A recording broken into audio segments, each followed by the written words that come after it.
Ecology. Ecology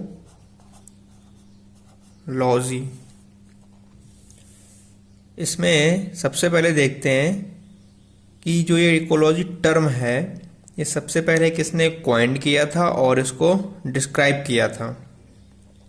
तो बेटा जो इकोलॉजी टर्म है ये first of all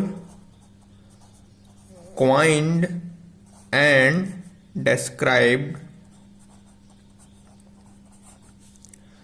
by Ernst Haeckel. इसको सबसे पहले किसने कॉइन किया था? अर्नेस्ट हैकल ने। फादर ऑफ इकोलॉजी को किसको कहा जाता है? फादर ऑफ इकोलॉजी कहते हैं हम लोग रीटर को। Father of Indian ecology, father of Indian ecology ये है हमारे प्रोफेसर रामदेव मिश्रा। कौन है? रामदेव मिश्रा। नाउ सबसे पहली बार जो इकोलॉजी टर्म है जो एम्प्लॉय किया गया था प्लांट्स में वो किया था वार्मिंग ने। So term ecology was employed for study of plant।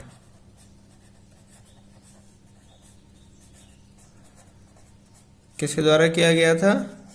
Warming. ठीक है, तो ये कुछ साइंटिस्ट के आपको नाम याद रखने हैं, हो सकता है वो एग्जाम में पूछ सकते हैं। नाउ अब ये पता करते हैं कि इकोलॉजी होती क्या है। सो इकोलॉजी को हम लोग बोलते हैं द स्टडी ऑफ इंटरेक्शन और inter relationship of organisms with their environment is called ecology. तो जो स्टडी होती है ऑर्गेनिज्म और जिस एनवायरनमेंट में वो रहते हैं उसके बीच में क्या इंटरेक्शन है, क्या इंटर रिलेशनशिप है, उसको बोलते हैं ecology. So the study of interaction or interrelationship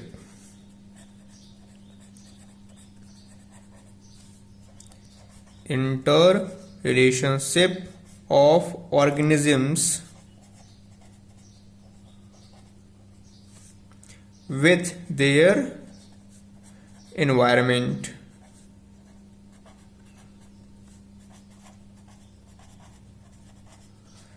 that is called ecology. तो जो ऑर्गेनिज्म है और जो एनवायरनमेंट है ये दोनों ही एक दूसरे से इंटर रिलेटेड होते हैं और इंटर डिपेंडेंट होते हैं। अब बात करते हैं कि इकोलॉजी की ब्रांचेस कौन कौन सी हैं और इकोलॉजी की ब्रांचेस किस पर डिपेंड करती हैं। सो ब्रांचेस ऑफ इकोलॉजी, तो बेटा जो ब्रांचेस होती है इकोलॉजी की वो डिपेंड करती हैं ऑर्गेनाइजेशन लेवल पर। किस पर डिपेंड करती हैं? ऑर्गेनाइजेशन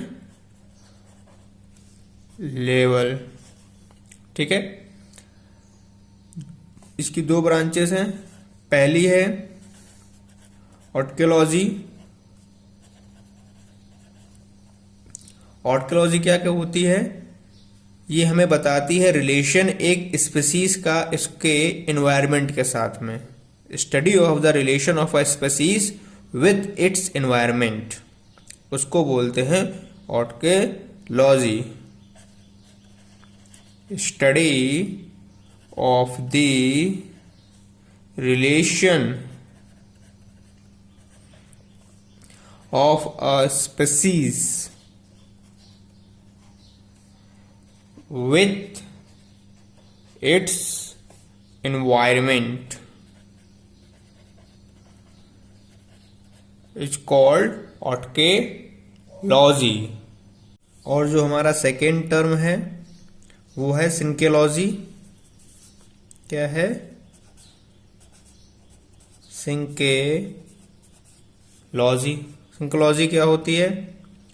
जब हम स्टडी करते हैं एक पर्टिकुलर स्पीसीज के ग्रुप की, उसके एनवायरनमेंट के साथ में, उसको बोलते हैं synecology. Study of the relation of the group of different species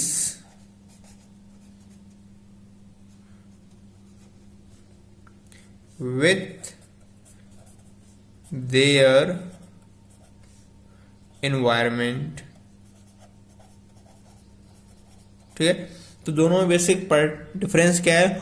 ऑटकोलॉजी में क्या है, जब आप पर्टिकुलर स्पीसीज का रिलेशन उसके अपने एनवायरनमेंट के साथ पढ़ते हो उसे हम बोलते हैं ऑटकोलॉजी। सिंकोलॉजी में क्या होता है, जो एक पर्टिकुलर स्पीसीज के डिफरेंट डिफरेंट ग्रुप्स हैं, जब आप उनकी स्टडी करते हो, उनके जो रिलेशन है एनवायरनमेंट के साथ में, उसकी स्टडी को हम लोग बोलते हैं सिंकोलॉजी। ठीक है, ये दोनों ही टर्म आस्क किए जाते हैं। अब बात करते हैं इकोलॉजिकल हायरार्की की, कि इकोलॉजिकल हायरार्की कैसे वर्क करती है। तो इकोलॉजिकल हायरार्की, ठीक है, तो इसमें सबसे पहले क्या होंगे? ऑर्गेनिजम्स। ठीक है, ऑर्गेनिजम्स बनाएंगे एक पॉपुलेशन को। उस पॉपुलेशन में कई सारी क्या होंगी? स्पीसीज। पॉपुलेशन बनाएंगे एक कम्युनिटी को। कम्युनिटी बनाएगा एक इकोसिस्टम को।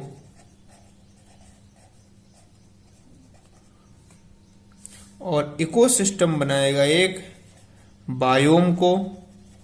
और बायोम क्रिएट करता है एक बायोस्फीयर को।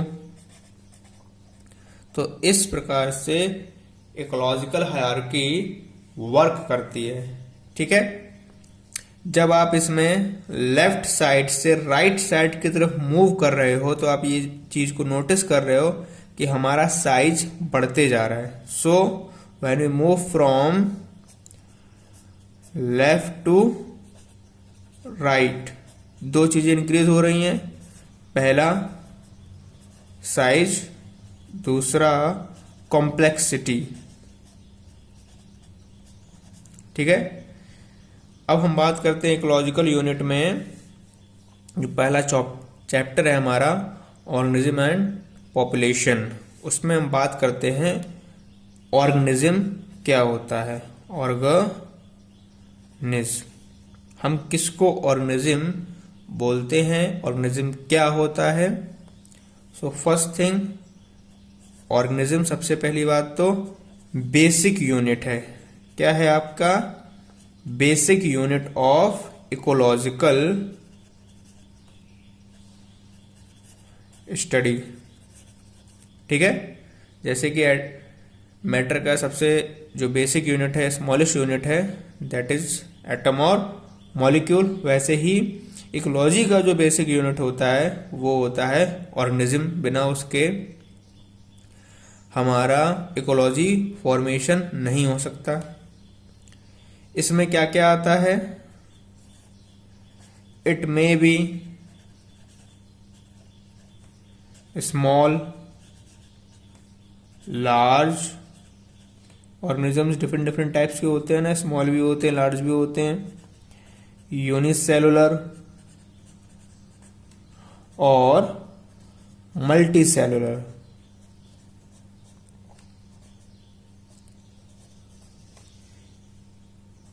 नेक्स्ट, जो भी ऑर्गेनिजम्स होते हैं उनका अपना एक फिक्स्ड लाइफ स्पैन होता है।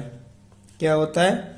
फिक्स्ड लाइफ स्पैन एंड, और एक ऑर्गेनाइज साइकिल होती है, मतलब बर्थ से लेकर डेथ तक। सो एक ऑर्गेनाइज्ड साइकिल होती है। ठीक है, अब हम बात करते हैं पॉपुलेशन की। तो पॉपुलेशन देखते हैं, पॉपुलेशन टर्म क्या होता है। जब एक ही स्पीसीज के कई सारे ग्रुप्स इंडिविजुअल्स के एक पर्टिकुलर प्लेस पे रहते हैं, एक पर्टिकुलर ज्योग्राफिकल एरिया में रहते हैं, उससे हम लोग कहते हैं पॉपुलेशन। या फिर जब एक ही स्पीसीज के कई सारे ग्रुप्स के द्वारा एक किसी जगह पर रहा जाए, उससे जो एक पॉपुलेशन कॉन्स्टिट्यूट होती है, उसे बोलते हैं हम लोग पॉपुलेशन। तो इसकी डेफिनेशन क्या है पॉपुलेशन की? ग्रुप ऑफ, पहली बात तो इंडिविजुअल, वो भी किसके? सेम स्पीसीज के, जो किसी एक पर्टिकुलर एरिया में रह रहे हों, लिविंग एट वन प्लेस, वो कॉन्स्टिट्यूट करते हैं किसको? एक पॉपुलेशन को।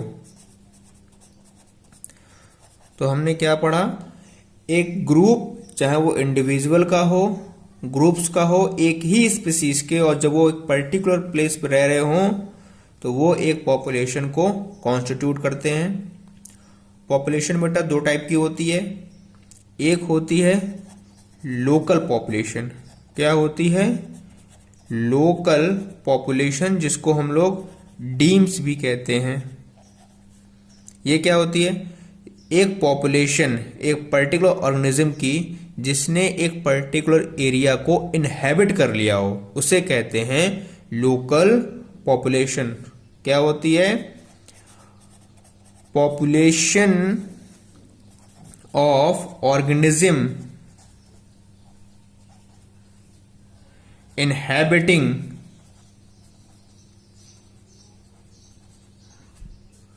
a particular area, उससे हम लोग बोलेंगे लोकल पॉपुलेशन।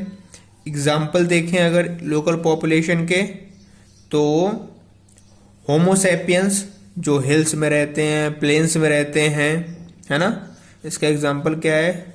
होमो सैपियंस, जिन्होंने इनहैबिट करके रखा है किस किस को? हिल्स में भी देखते हैं, उत्तराखंड हो गया, हिमाचल हो गया, जम्मू कश्मीर हो गया, और प्लेन्स, गंगा जमुना के जो प्लेन्स हैं वहां पर भी रहते हैं। दूसरा होता है हमारा सिस्टर पॉपुलेशन। क्या होता है? Sister population. सिस्टर पॉपुलेशन क्या होता है? जब डिफरेंट पॉपुलेशन एक ही टाइप के ऑर्गेनिज्म की डिफरेंट प्लेसेस पे मिले, उसे कहते हैं सिस्टर पॉपुलेशन। जैसे कि इसमें भी हम ह्यूमन का एग्जांपल ले सकते हैं। हम लोग एक ही टाइप के ऑर्गेनिज्म हैं, और इस पूरी पृथ्वी के लगभग हर टाइप के डिफरेंट प्लेस में रहते हैं। कुछ लोग अलास्का में रहते हैं, तो कुछ अफ्रीका में भी रहते हैं, कुछ इंडिया में भी रहते हैं, है ना। तो इसकी डेफिनेशन क्या है सिस्टर पॉपुलेशन की? Different population of same kind of organism. और इसका सबसे अच्छा एग्जाम्पल तो बेटा बैक्टीरियास, क्योंकि बैक्टीरियास को हम लोग कॉस्मोपॉलिटन मानते हैं, हर जगह मौजूद होते हैं, एक ही ऑर्गेनिज्म है। Organism which are found in different places, उन्हें बोलेंगे सिस्टर पॉपुलेशन। तो इसमें दो चीजें देखो, जो लोग हिल्स पे रहते हैं और प्लेन्स में रहते हैं। इसकी एक अपनी लोकल पॉपुलेशन है जो हिल्स पे रह रही है, और इसकी भी अपनी एक लोकल पॉपुलेशन है जो प्लेन में रहती है। जब इन दोनों से मिलकर एक जो बनेगी, जो लगभग हर जगह रह रही है, उसे हम लोग बोलते हैं सिस्टर पॉपुलेशन। ठीक है, जैसे कि कुछ ह्यूमंस हिल्स पे भी रहते हैं और कुछ प्लेन्स में रहते हैं, तो ये दोनों क्या है, सिस्टर पॉपुलेशन, क्योंकि ये एक ही टाइप के ऑर्गेनिज्म है और अलग अलग प्लेसेस पे रह रहे हैं। जैसे मैंने बताया, इसका बेस्ट एग्जांपल जो है वो है आपका बैक्टीरिया। इनका ग्रुप आपको अर्थ के हर एक कोने में मिल जाएगा, इसीलिए इसको हम लोग कॉस्मोपॉलिटन बोलते हैं। और एक लास्ट होता है मेटा पॉपुलेशन। क्या होता है? Meta population. मेटा पॉपुलेशन क्या होता है? जब एक लोकल पॉपुलेशन का सेट इंटरकनेक्टेड हो डिस्पर्सिंग इंडिविजुअल से, उसे बोलते हैं हम लोग मेटा पॉपुलेशन। तो इसकी डेफिनेशन क्या बनती है? A set of local population which are interconnected. क्या हो? इंटरकनेक्टेड हो।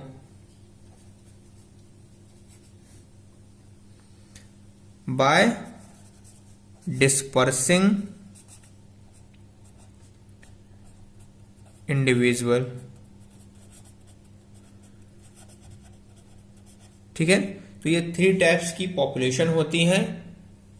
पहली हमारी लोकल पॉपुलेशन, सिस्टर पॉपुलेशन और मेटा पॉपुलेशन। अब हम बात करते हैं स्पीसीज की। किसकी बात करते हैं? स्पीसीज की, कि स्पीसीज क्या होती हैं, इसकी पर्टिकुलर डेफिनेशन क्या है। तो स्पीसीज बेटा क्या है? ये बेसिक यूनिट है क्लासिफिकेशन का, जिसको हम लोग डिफाइन करते हैं इस टाइप से कि एक ऑर्गेनिज्म का ग्रुप जो सिमिलर हो स्ट्रक्चर में, फंक्शन में, बिहेवियर में, प्रोड्यूस किए जाते हो सिमिलर पेरेंट्स से, उनका कॉमन जीन पूल हो और वो इंटरब्रीड कर सकें नेचुरल कंडीशन में और रिप्रोडक्टिवली आइसोलेटेड हो दूसरे ग्रुप के ऑर्गेनिज्म से, उसको हम लोग बोलते हैं स्पीसीज। तो फर्स्ट थिंग, स्पीसीज क्या है? Basic unit of classification.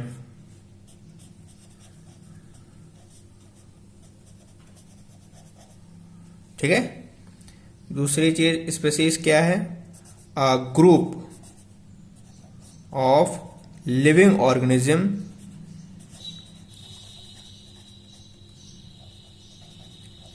जो सिमिलर होने चाहिए। किस किस में? स्ट्रक्चर में, फंक्शन में एंड बिहेवियर में।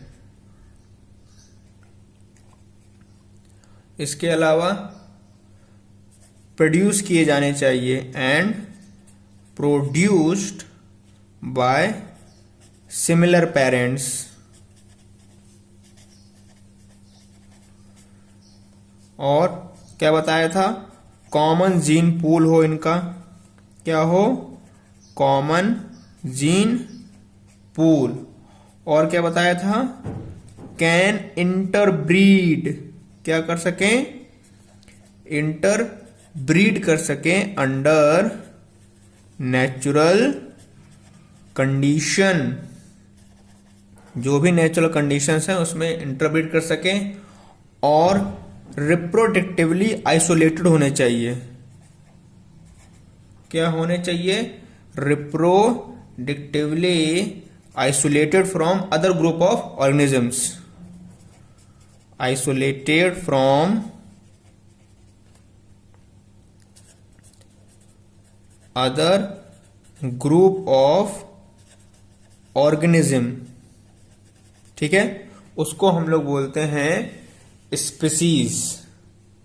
ठीक है, ये बात आपको क्लियर हो गई होगी। अब स्पीसीज से रिलेटेड कुछ टर्म्स होते हैं, एक एक करके उनको हम लोग देखते हैं। पहला टर्म जो है बेटा वो है हमारा एंडेमिक। एंडेमिक स्पीसीज या फिर इसी को हम लोग बोलते हैं एंडेमिज्म। एंडेमिज्म, अब ये क्या होता है? तो इसको हम कैसे समझते हैं कि एक स्पीसीज जो सिर्फ एक ही पर्टिकुलर एरिया में मिलती हो उसे हम लोग बोलते हैं। मतलब एक टाइप की स्पीसीज जो एक पर्टिकुलर एरिया में मिलेगी, उसके अलावा और कहीं नहीं मिलेगी, वो होती है एंडेमिक या फिर एंडेमिज्म स्पीसीज। तो क्या इसकी डेफिनेशन है? A species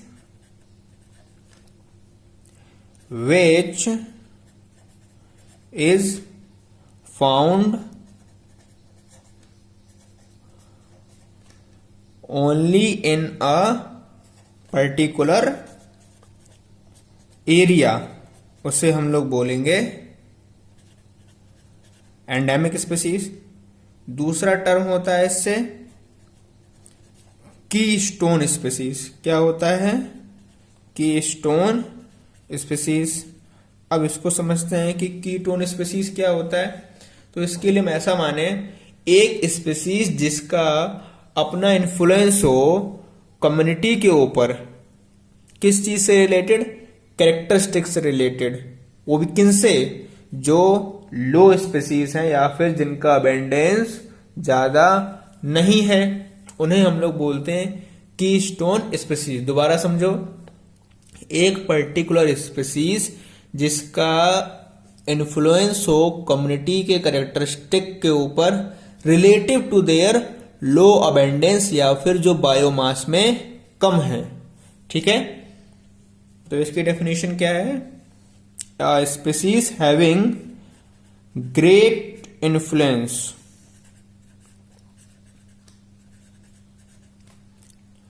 on the communities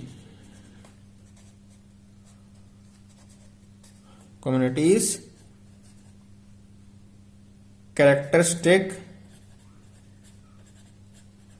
relative to their abundance और बायोमास। ठीक है, इसका एग्जाम्पल क्या मिलेगा हमें? जैसे कि लॉयन का होता है, किसमें? फॉरेस्ट में। ठीक है, दूसरा कंगारू रैट का होता है, किसका? कंगारू रैट का। कंगारू रैट का कहां पर ग्रेट इन्फ्लुएंस है? डेजर्ट में, क्योंकि यही वहां पर एग्जिट कर पाता है।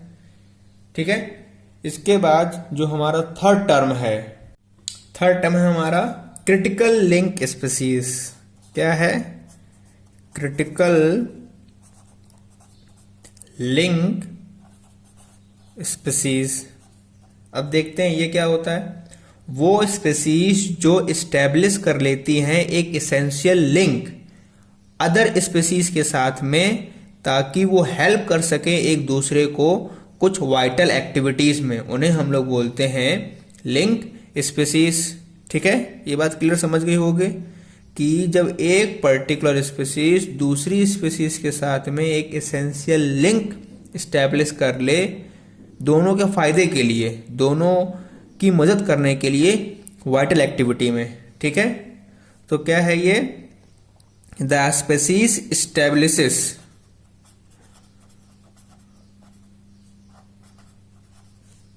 क्या सेटअप कर ले? An essential link. ठीक है, एसेंशियल लिंक किसके साथ में? Other species. किसके लिए करेगा? To help the actor in some vital activities में। किसमें? वाइटल एक्टिविटी या फिर एक्टिविटीज में। उसे बोलेंगे क्रिटिकल लिंक स्पीसीज। इसका एग्जाम्पल हमें देखने को कहाँ मिलता है? माइकोराइजल फंगाई में। किसमें? इसका एग्जाम्पल क्या है? Mycorrhizal fungi. दोनों ही एक दूसरे की मदद करते हैं, एक खाना देता है और एक रहने के लिए जगह देता है। ठीक है, वैसे ही कई सारी स्पीसीज हैं पॉलिनेटर्स ऑफ फ्लावर्स की। ठीक है, सो this is all about species. अब हम बात करते हैं कम्युनिटी की, कि कम्युनिटी क्या होता है। कम्युनिटी की बात करें तो हम क्या कहते हैं? एक ऑर्गेनिजम्स के ग्रुप या फिर कई ग्रुप्स, कई सारे ऑर्गेनिजम्स के डिफरेंट डिफरेंट स्पीसीज के जो एक कॉमन एरिया में रह रहे हों और वो एक दूसरे से इंटर रिलेटेड हो, इंटरडिपेंडेंट हो।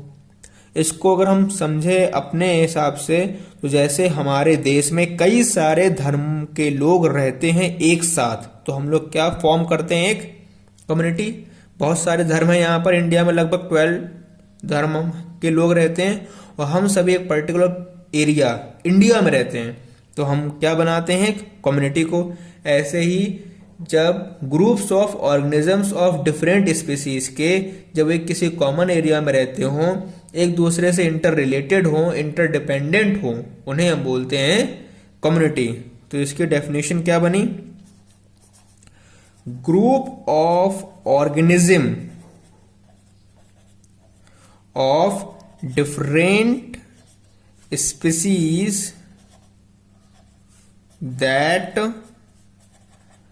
live in common area which are interrelated and interdependent, उसे हम लोग बोलते हैं एक कम्युनिटी। या फिर ऐसे समझ लो, प्लांट और एनिमल के केस में जो एग्रीगेशन है प्लांट और एनिमल्स का सेम एनवायरनमेंट में, उसे हम लोग बोलेंगे कम्युनिटी। तो बेसिक जो हमारी कम्युनिटी है, या फिर इसमें देखें बायोटिक कम्युनिटी में, किसमें? बायोटिक कम्युनिटी में क्या क्या आ जाते हैं? बायोटिक कम्युनिटी में, बायोटिक कम्युनिटी में एक हमारी एनिमल की कम्युनिटी रहती है, ठीक है।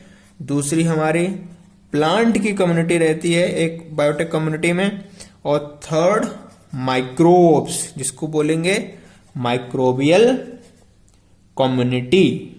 तो ये तीनों मिलकर एक बायोटिक कम्युनिटी का फॉर्मेशन करते हैं। अब हम बात करते हैं कि कम्युनिटी के कैरेक्टरिस्टिक्स क्या क्या होते हैं। तो कैरेक्टरिस्टिक्स, जिसमें पहला कैरेक्टरिस्टिक जो है वो है आपका स्पीसीज डाइवर्सिटी। हमें क्या देखने को मिलती है? Species diversity. इसको समझते हैं। हम जैसे जानते हैं कि डिफरेंट टाइप्स के पॉपुलेशन जो होते हैं वो एक कम्युनिटी में देखने को मिलेंगे अकॉर्डिंग टू एरिया के हिसाब से, टाइप ऑफ एरिया के हिसाब से, टाइप ऑफ सॉइल के हिसाब से, एल्टीट्यूड के हिसाब से, क्लाइमेट के हिसाब से। वो होता है स्पीसीज डाइवर्सिटी। एक बार दोबारा समझ लीजिए, जब आपको डिफरेंट टाइप्स ऑफ पॉपुलेशन एक कम्युनिटी में मिले उसे हम बोलेंगे स्पीसीज डाइवर्सिटी, जो कि डिपेंड करेगी साइज ऑफ द एरिया पे, टाइप ऑफ एरिया पे, टाइप ऑफ सॉइल पे, एल्टीट्यूड पे, या फिर क्लाइमेट पर भी हो सकती है। तो इसमें क्या आता है? Different types of population. क्या? डिफरेंट टाइप्स ऑफ पॉपुलेशन जो आपको मिलती है एक कम्युनिटी में, ठीक है। ये किस पर डिपेंड करता है? ये डिपेंड करेगा साइज ऑफ द एरिया पे, इसके बाद टाइप ऑफ एरिया कैसा है, फेवरेबल है कि नहीं है, दूसरा। तीसरा क्या है? वहां की सॉइल कैसी है। जहां की सॉइल ज्यादा फर्टाइल होती है वहां लोग ज्यादा रहना पसंद करते हैं। एल्टीट्यूड, प्लेन में ज्यादा लोग रहते हैं और हिल्स में कम रहते हैं। और क्लाइमेट, जहाँ का क्लाइमेट सबसे बढ़िया है वहां पर आपको स्पीसीज डाइवर्सिटी बहुत अधिक देखने को मिलती है। अब सेकेंड कैरेक्टरिस्टिक आता है जो वो है डोमिनेंस। तो सेकेंड हमारा क्या है? डोमिनेंस। इसको समझते हैं। जब हाईएस्ट नंबर ऑफ ऑर्गेनिजम्स एक पर्टिकुलर स्पीसीज के एक कम्युनिटी में प्रेजेंट हो उसे बोलते हैं डोमिनेंट या फिर डोमिनेंस। इसका सबसे अच्छा एग्जांपल हमको हमारे कंट्री में मिलता है। हमारी कंट्री में कई सारे धर्म रहते हैं, लेकिन यहाँ पर जो हिंदू कम्युनिटी है इसका डोमिनेंस है बाकी अदर धर्मों पर, है ना। तो ये है हमारा डोमिनेंस। क्या है? दी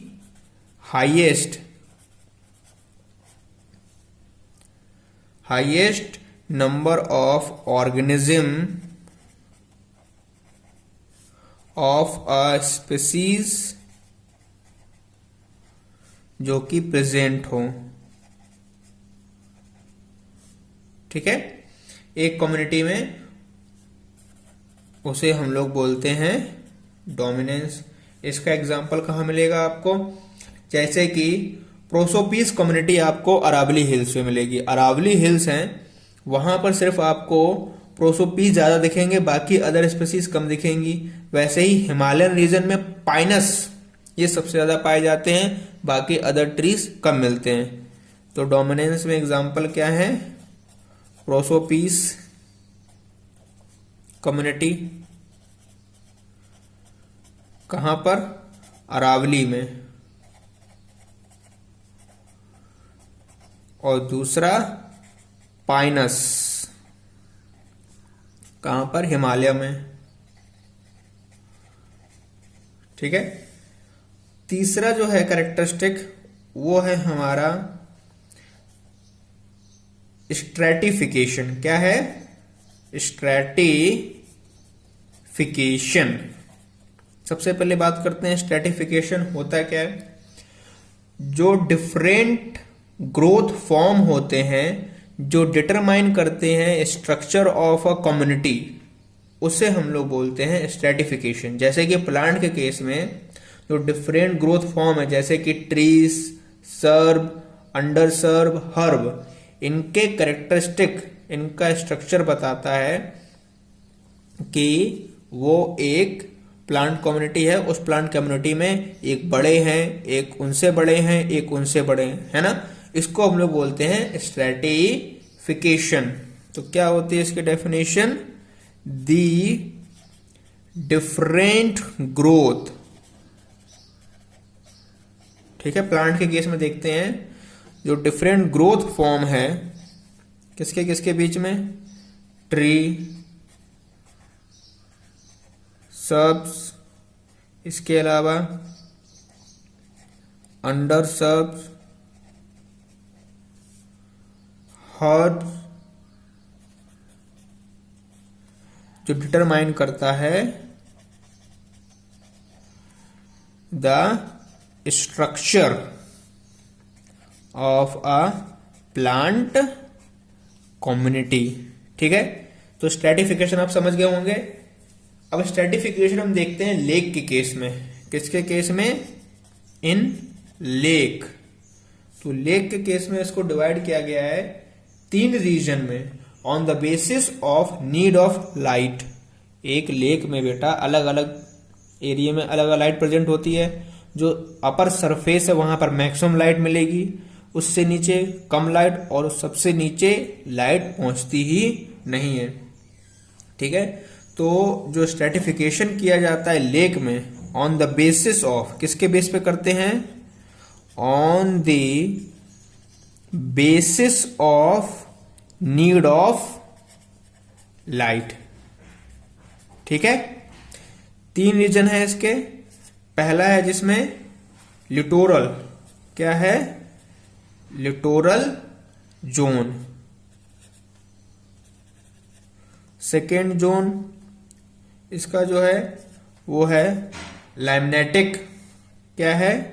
लाइमनेटिक। नेटिक जोन, और तीसरा जो इसका है वो है हमारा प्रोफंडल जोन। Profundal zone. अब देखते हैं तीनों में डिफरेंस। जैसे मैंने बताया, लिटोरल जोन वो होगा जो आपको बैंक ऑफ अ लेक में मिलेगा, जहां पर सैलो वाटर या फिर मार्सी लैंड मिलती है, दलदली एरिया मिलता है, और जहां पर रूटेड वेजिटेशन हमें देखने को मिलता है। तो लिटोरल जोन वो जोन होता है जो कहां पर होगा, एट बैंक ऑफ लेक। ठीक है। और यहां पर लैंड कैसी मिलेगी हमको, मार्सी लैंड। ठीक है। और वेजिटेशन कैसा मिलेगा, रूटेड वेजिटेशन। ठीक है। अब बात करते हैं लाइमनेटिक की। तो ये लेक वाटर का वो जोन होता है जहां पर लाइट सफिशिएंट अमाउंट में पहुंचती है। कहां पर, सफिशिएंट अमाउंट में, जहां पर लाइट पहुंचती है। Where light reaches in sufficient amount, उसको हम लोग बोलते हैं लाइमनेटिक जोन। ठीक है। यहां पर आपको कौन से मिलेंगे देखने को, यहां पर आपको मिलते हैं जनरली, एग्जांपल देखें तो फाइटोप्लैंक्टन। क्या, फाइटोप्लैंक्टन्स।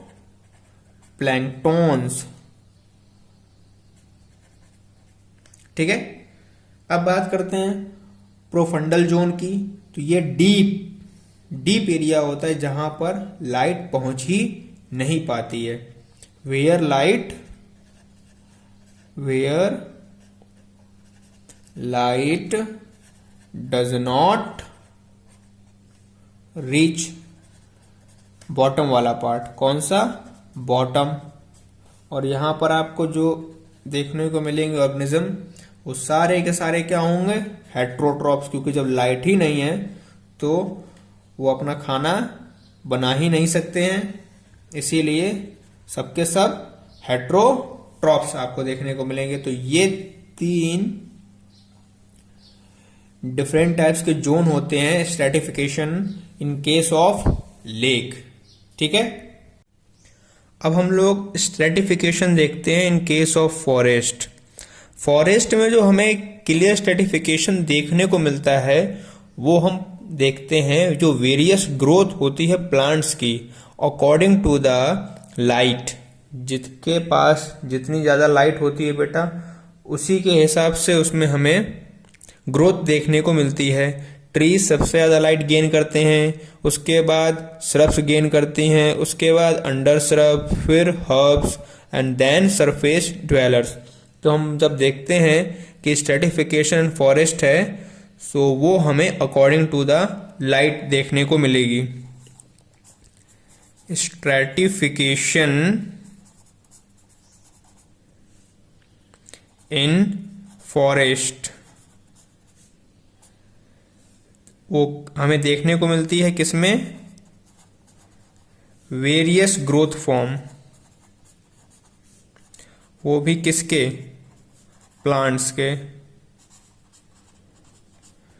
अकॉर्डिंग टू द, किसके अकॉर्डिंग मिलेगी, जैसे मैंने अभी बताया था आपको, according to the need of light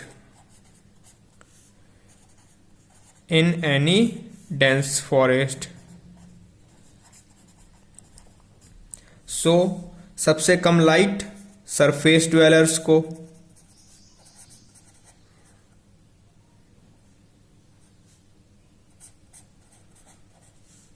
then herbs को, देन अंडर श्रब्स को, अंडर श्रब्स को, देन श्रब्स को, एंड फाइनली ट्री। तो सबसे ज्यादा लाइट ट्रीज, उसके बाद श्रब्स, उसके बाद under shrub, then herbs, then surface dwellers. अब हम बात करें क्लियर स्ट्रेटिफिकेशन, जो हमें फॉरेस्ट में देखने को मिलेगा वो जनरली रेन फॉरेस्ट में देखने को मिलता है, ट्रॉपिकल रेन फॉरेस्ट में। क्लियर स्ट्रेटिफिकेशन कहाँ देखने को मिलता है? ट्रॉपिकल रेन फॉरेस्ट में। ठीक है, सो अब हमारा स्ट्रेटिफिकेशन खत्म। अब जो नेक्स्ट टॉपिक है वो है सक्सेशन। तो बेटा जो सक्सेशन वर्ड है ये हमारा जनरली सक्सेसर से ड्राइव हुआ है। जैसे सक्सेसर में एक सक्सेसर के बाद दूसरा सक्सेसर होता है, देन तीसरा, ऐसे ही सक्सेशन में क्या होता है देखिए समझते हैं। इकोलॉजी के टर्म्स में जब डेवलपमेंट हो रही हो किसी प्लांट कम्युनिटी की एक बैरन एरिया में, उसको बोलते हैं हम लोग इकोलॉजिकल सक्सेशन, या फिर इसी को हम लोग बायोटिक सक्सेशन बोलते हैं। इसमें क्या होता है? रिप्लेसमेंट होती है एग्जिस्टिंग कम्युनिटी की एक न्यू कम्युनिटी से। वो भी किसके अकॉर्डिंग होगी? सिक्वेंसली, टाइम के साथ में। जैसे कि पहले फादर है, फिर सन है, देन उसका सन है। सिमिलरली यहां भी देखने को मिलता है। सो सक्सेशन क्या होता है? Development of plant community on barren area is called ecological succession, या फिर इसी को हम लोग बायोटिक सक्सेशन भी कहते हैं।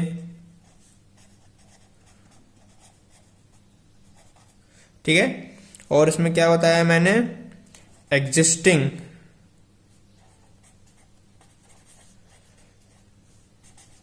रिप्लेस किए जाएंगे बाय न्यू वंस के द्वारा, वो भी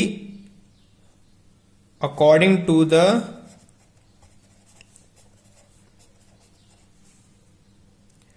climatic and environmental condition.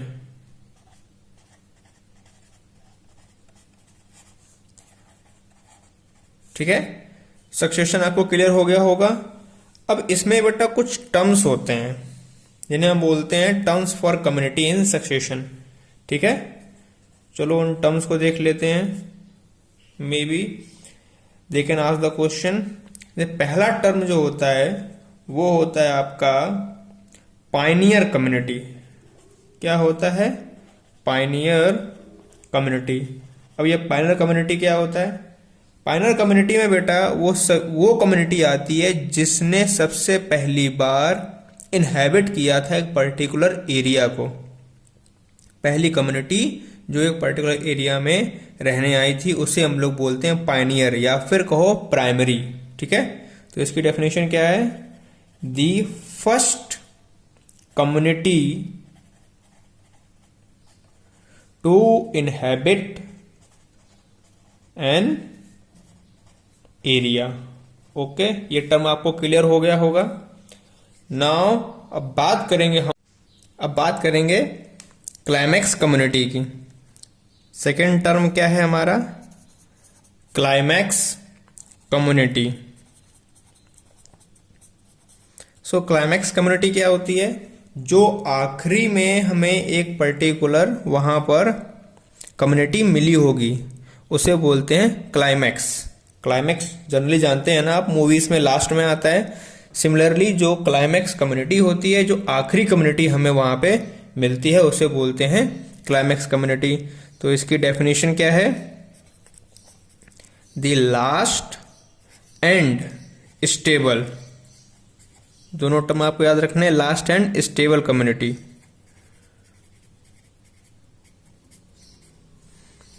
In an area that is called climax community. इसमें इसका जो अगर हम एग्जाम्पल देखें वो आपको मिल जाएगा मीजोफाइट्स। ठीक है, जो जनरली क्लाइमैक्स कम्युनिटी की तरह ही प्रेजेंट होते हैं।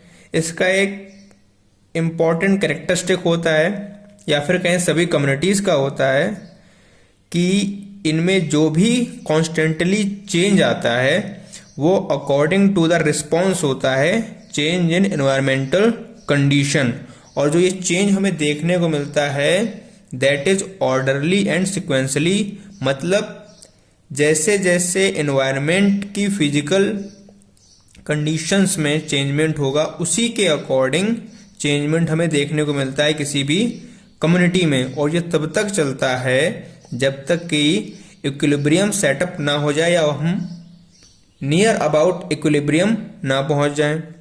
ठीक है, सो this is all about climax community. आपको सिर्फ इसमें इसका डेफिनेशन को लर्न करना है। Now serial community, third term जो इसमें आता है वो होता है आपका सीरियल कम्युनिटीज। इसी को हम लोग सीरियल स्टेज भी कह सकते हैं।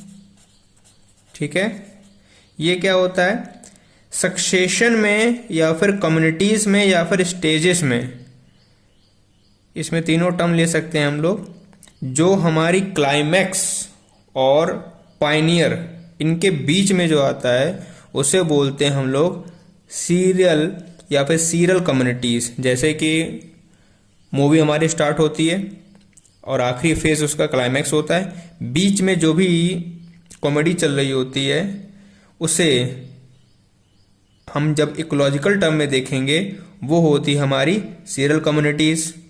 पहला जो प्राइमरी है वो पायनियर कम्युनिटी है, आखिरी वाला सीन क्लाइमैक्स, और जो मिडिल होता है उसे बोलते हैं सीरियल। सो इसकी डेफिनेशन क्या है, विच कम्स इन बिटवीन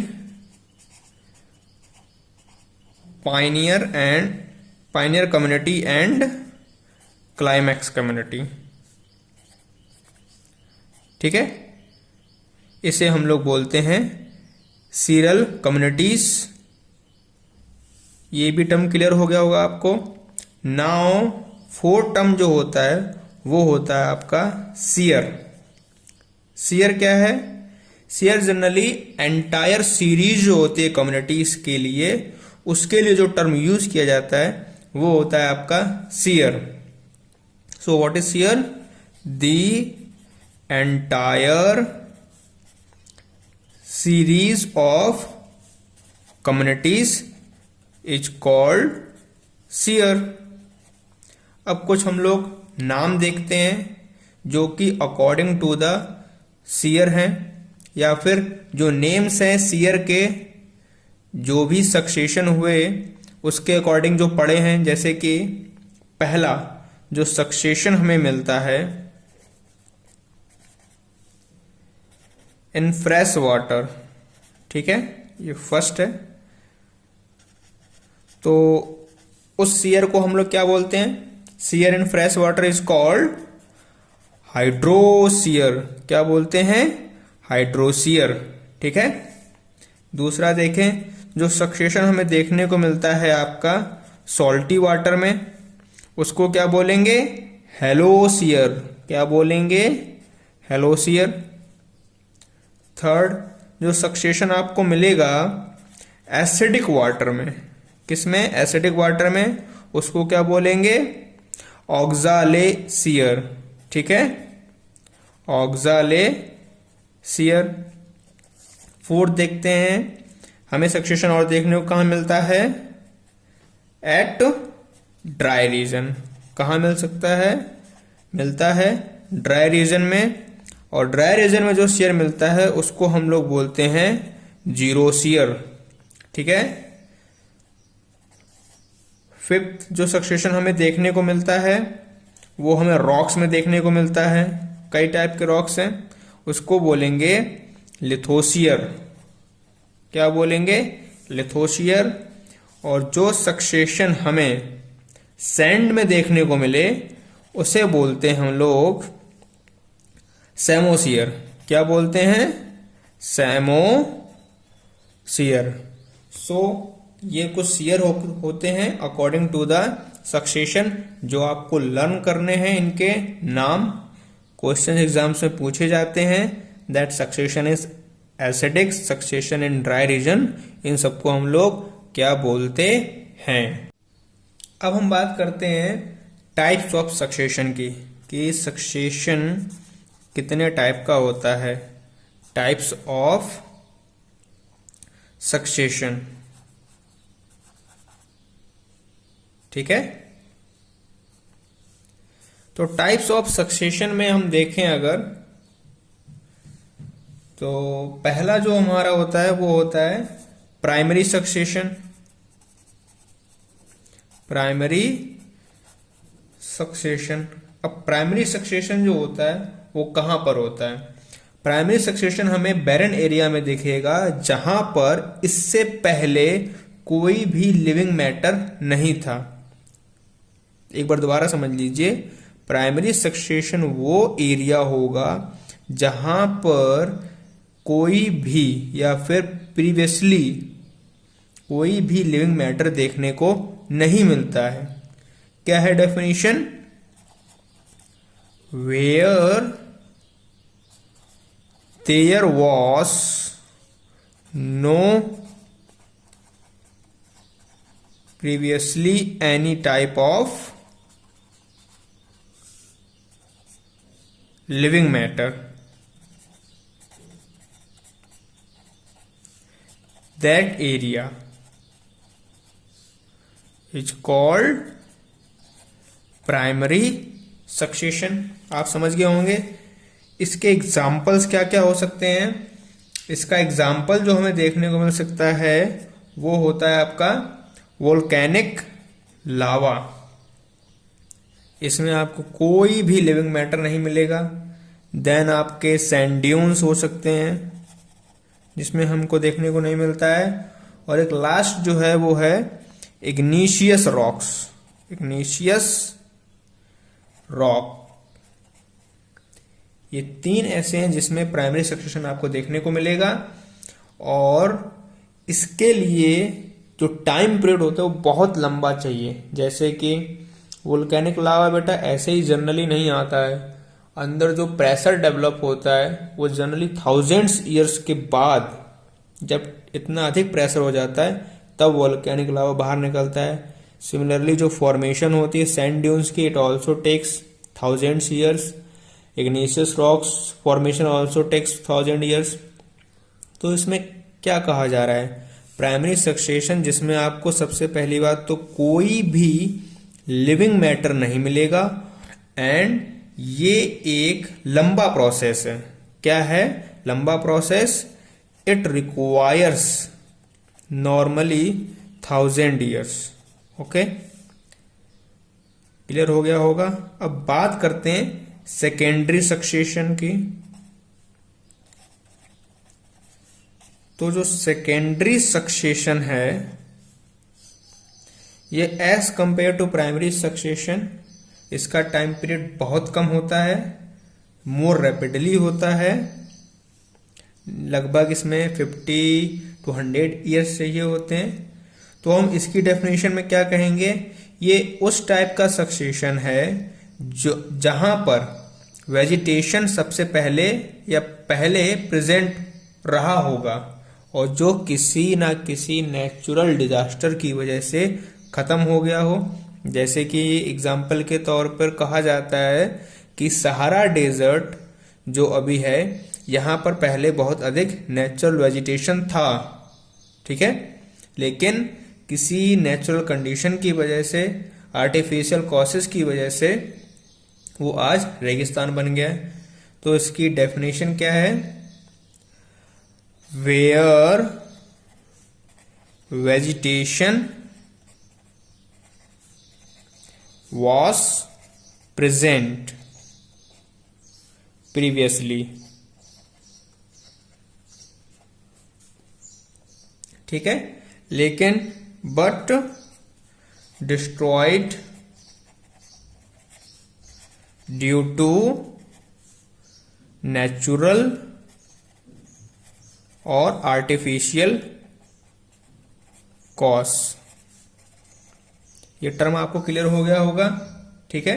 जैसे कि इसमें हमें फायर की वजह से फॉरेस्ट जल जाते हैं, फ्लड आ जाता है, सडन चेंजेस हो जाते हैं, लैंडस्लाइड भी है इसमें आ सकता है।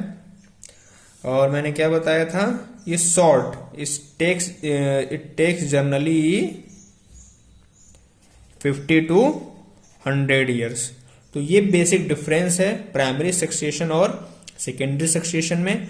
प्राइमरी सक्सेशन जहां वो एरिया जहां पर आपको कोई भी लिविंग मैटर नहीं मिलेगा, और सेकेंडरी जहां पर पहले एक लिविंग मैटर था लेकिन बाद में वो किसी न किसी कंडीशन की वजह से या फिर क्लैमिटी की वजह से खत्म हो गया। ठीक है, सो this is all about succession. अब कुछ सीयर जो हमने पढ़े थे अभी, उसमें से दो इंपॉर्टेंट हैं जिसमें थोड़ा देखते हैं। एक है आपका हाइड्रोसीयर। क्या है? हाइड्रोसीयर। इसके बारे में बात करते हैं। जैसे मैंने बताया था, हाइड्रोसीयर क्या है, इसको हम लोग हाइडार्क भी बोलते हैं, हाई डार्क। ये आपको न्यूली फाउंड जो पॉन्ड हैं, जो लेक हैं, उसमें देखते हैं। ठीक है, तो इसमें सबसे पहले हम बात करेंगे फाइटोप्लैंक्टन स्टेज की। फाइटोप्लैंक्टन स्टेज की। ठीक है, ये जो फाइटोप्लैंक्टन स्टेज होता है, ये हमारी पायनियर कम्युनिटी होती है।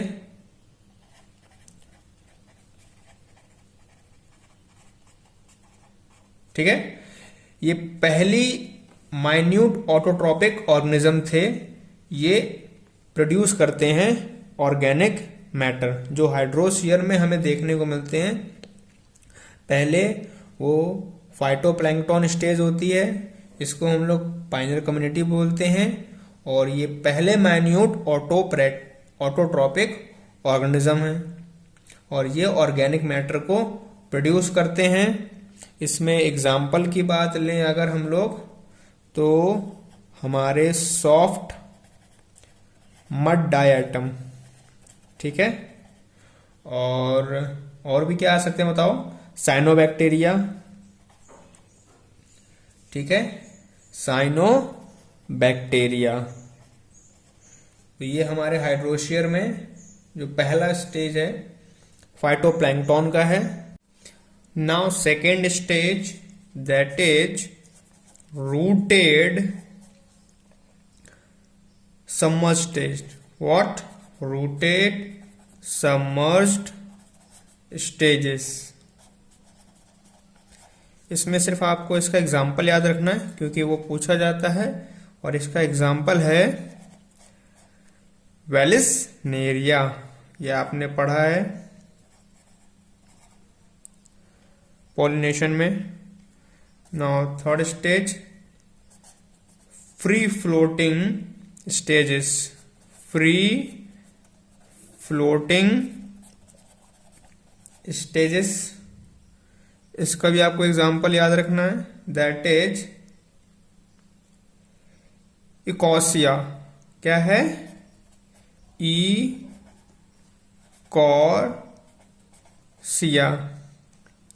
फोर्थ स्टेज जो आपको याद रखनी है, that is reed swamp stage. क्या?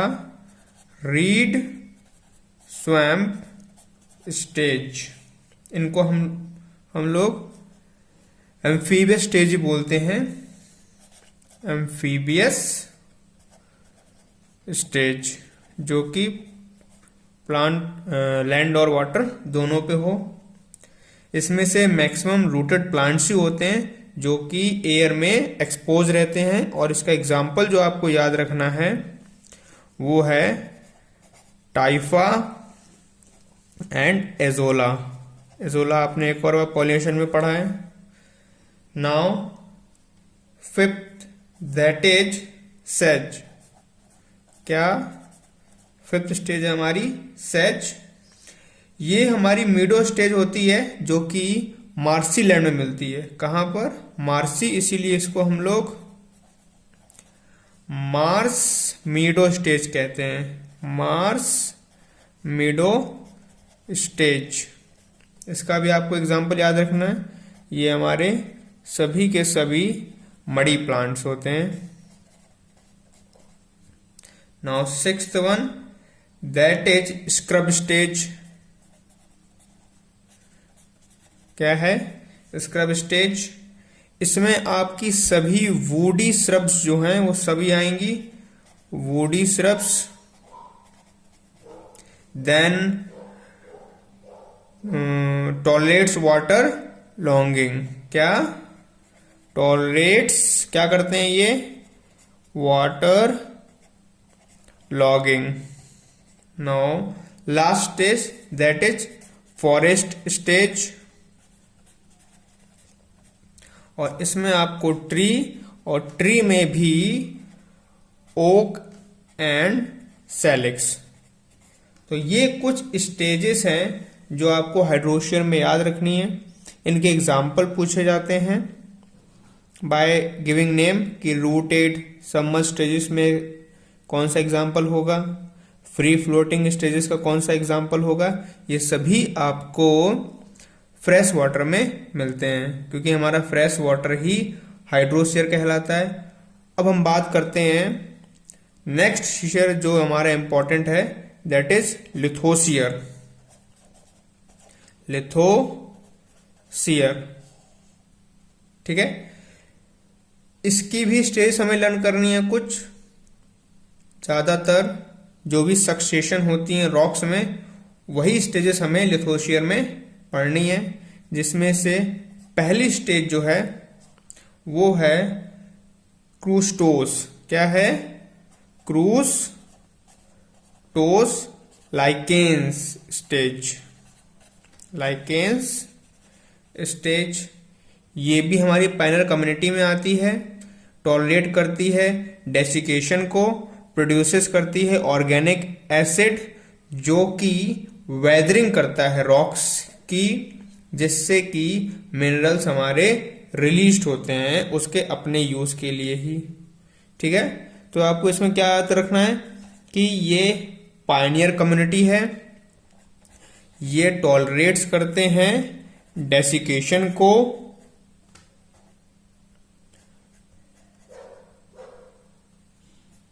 ठीक है। इसके अलावा प्रोड्यूस करते हैं ऑर्गेनिक एसिड, किसके लिए? For weathering of rocks.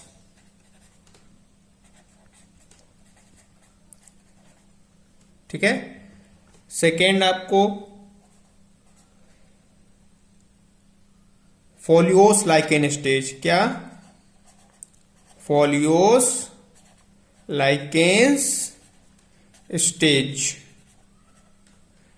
इसमें क्या होता है, जो भी हमारे लार्ज लाइकेन्स हैं जिसमें लीफी थैली होती है, वो सभी इसी में आते हैं। किसमें? फोलियोस लाइकेन्स स्टेज। कौन से आएंगे इसमें? लार्ज लाइकेन्स विथ लीफी थैली। ठीक है। नेक्स्ट स्टेज जो है हमारी वो है मॉस की स्टेज। उसके बाद फोर्थ स्टेज हमारी आती है हर्ब की स्टेज। ये हमारे एनुअल हार्डी ग्रासेस होती हैं। क्या होती हैं? Annual hardy grasses. Then lithosphere में श्रब की स्टेज आती है, एंड लास्ट फॉरेस्ट स्टेज। तो ये आपको याद रखना है कि लिथोस्फीयर में कौन कौन सी स्टेजेस आती हैं। ये हमारा टॉपिक कंप्लीट हो गया है। अब हम बात करेंगे इंटर स्पेसिफिक इंटरेक्शंस की। इसकी बात करेंगे इंटर स्पेसिफिक इंटरेक्शन। ठीक है। सो ये हमें कैसे देखने को मिलेगा? जैसे जैसे डिफरेंट स्पीसीज हमारी कम्युनिटी में इंक्रीज होती जा रही हैं, जो इंट्रैक्शंस हैं वो भी उनमें देखने को हमें मिलने लगे हैं, जैसे कि फूड के लिए, हैबिटेट के लिए। ठीक है, तो जो इंट्रैक्शन है वो किसकी वजह से आ रहे हैं? Due to increase in different species in community. तो हम बात करें, जो पहला इंट्रैक्शन हमें देखने को मिलता है दैट इज पॉजिटिव या फिर बेनिफिशियल। ठीक है, इसमें क्या होता है, जो मेंबर होते हैं एक या फिर दोनों के ही इंटरेक्ट करते हैं। ठीक है, बेनिफिट करते हैं एक दूसरे को, लेकिन कोई भी हार्म नहीं करेंगे। इसमें मैं हो क्या रहा है, कभी कभी क्या होता है कि एक ही मेंबर जो है वो दूसरे मेंबर को प्रॉफिट देगा, या हो सकता है दोनों ही मेंबर एक दूसरे को प्रॉफिट दें, लेकिन कोई भी किसी को हार्म नहीं करेगा। ठीक है, सो क्या कहेंगे इसमें, जो मेंबर होंगे एक या फिर दोनों इंटरेक्टिंग स्पीसीज के,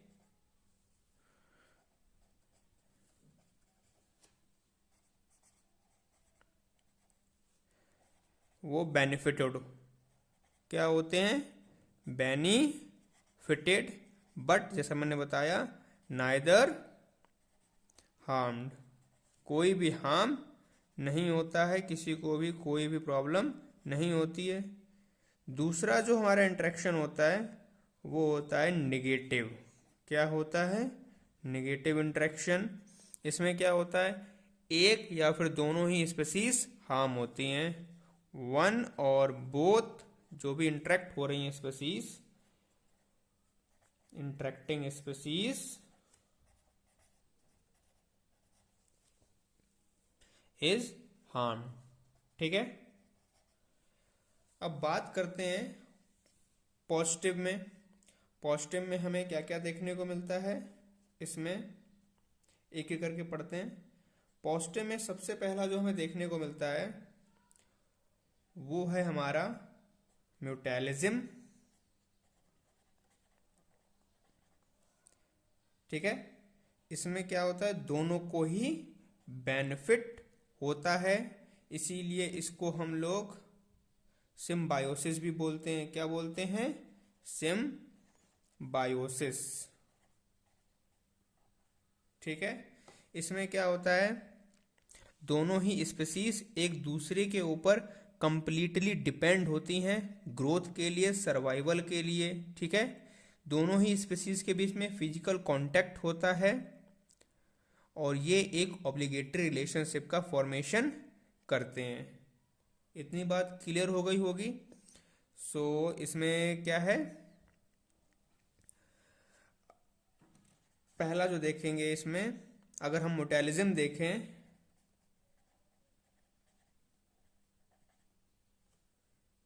किसके केस में, एनिमल एंड एनिमल के केस में, तो इसमें हमें किसके किसके बीच देखने को मिलता है, टर्मिटीज एंड फ्लैजिलेट्स। किसके किसके बीच में, टर्मिटीज एंड फ्लैजिलेट्स। ठीक है, और अगर देखते हैं हम लोग तो हमें मिलता है प्लांट और एनिमल के बीच में, बिटवीन प्लांट एंड एनिमल। इसका एग्जाम्पल अगर हम देखें तो यक्का प्लांट, यक्का प्लांट फ्लावर्स जो हैं और आपके प्रोनूबा इंसेक्ट एंड प्रोनूबा इंसेक्ट। ठीक है, करते क्या है, जो पोलिनेशन होता है यक्का प्लांट्स का वो प्रोनूबा के द्वारा किया जाता है। ठीक है, इसके अलावा हमें म्यूटेलिज्म दिखती है बिटवीन एल्गे एंड फंजाई के बीच में, जिसका एग्जाम्पल है लाइकेंस। ठीक है, अब बात करते हैं फिग ट्री और वेस्प स्पीसीज की, जिसमें हमें म्यूटेलिज्म देखने को मिलती है।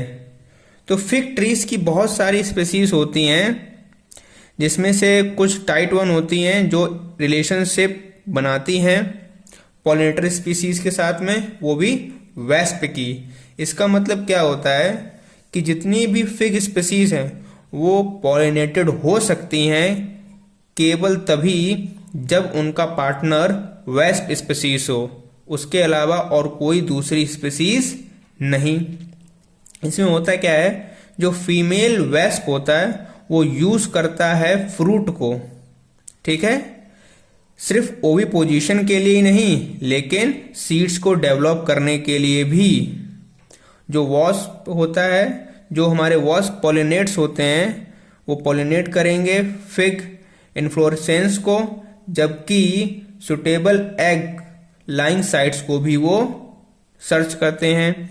वापस में क्या होता है, जो फिग ट्री होता है वो उनको सीड देता है एज अ किसके लिए, खाने के लिए, ठीक है, और उसके लार्वा के लिए। बात समझ में आ गई होगी। जब हम लोग म्यूटेलिज्म को फिग ट्री और वॉस्प स्पीसीज में देखते हैं तो इसमें कुछ नहीं हो रहा है।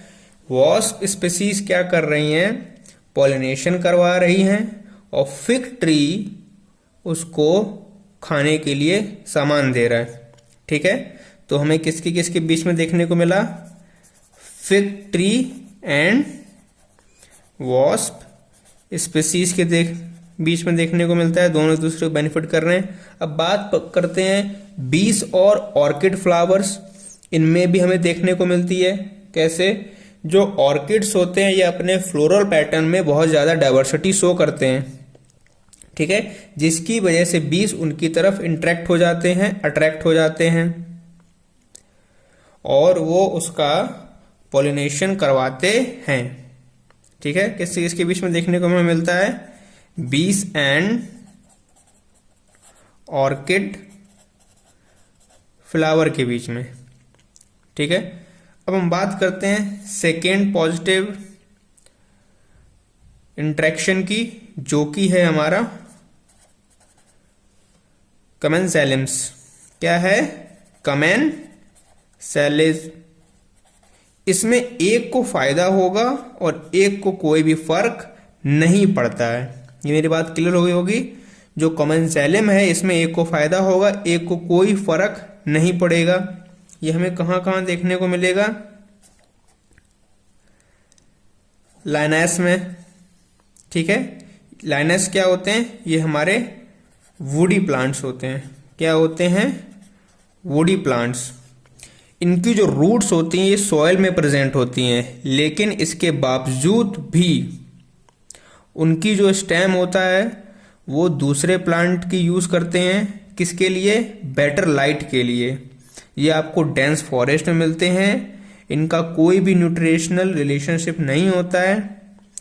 जो लाइनास होते हैं ये स्पेशलिटी होती है इनकी कि ये ट्रॉपिकल रेन फॉरेस्ट में ही मिलते हैं। ठीक है, तो इसका जो एग्जाम्पल है वो है आपका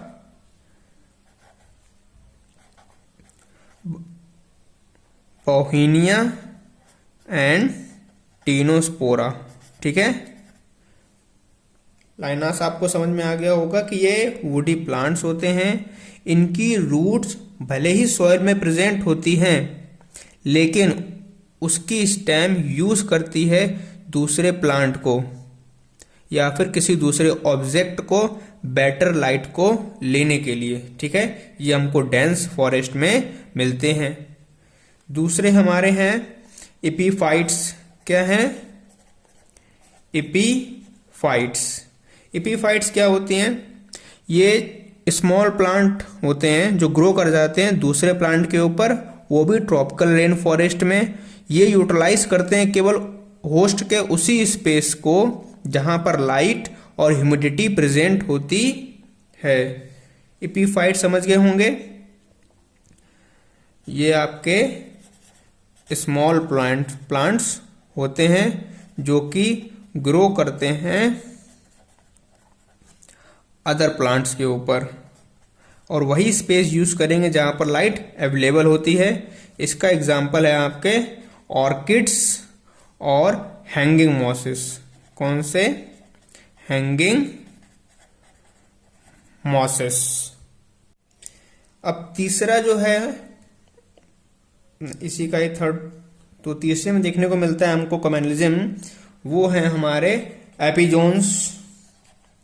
एपिजोन्स क्या होते हैं? ये वो एनिमल्स होते हैं जो कि डिपेंड करते हैं प्लांट के ऊपर या फिर अदर एनिमल्स के ऊपर। ठीक है, those animals which depends on plants और एनिमल्स। क्लियर हो गया होगा? अगर इसका एग्जाम्पल देखें तो पहले हमको सकरफिश देखने को मिलती है। ये किस पर डिपेंड करती है? शार्क पे। दूसरा पायलट फिश, ये किस पर डिपेंड करती है? ये भी शार्क पे करती है। तीसरा ई कोलाई बैक्टीरिया,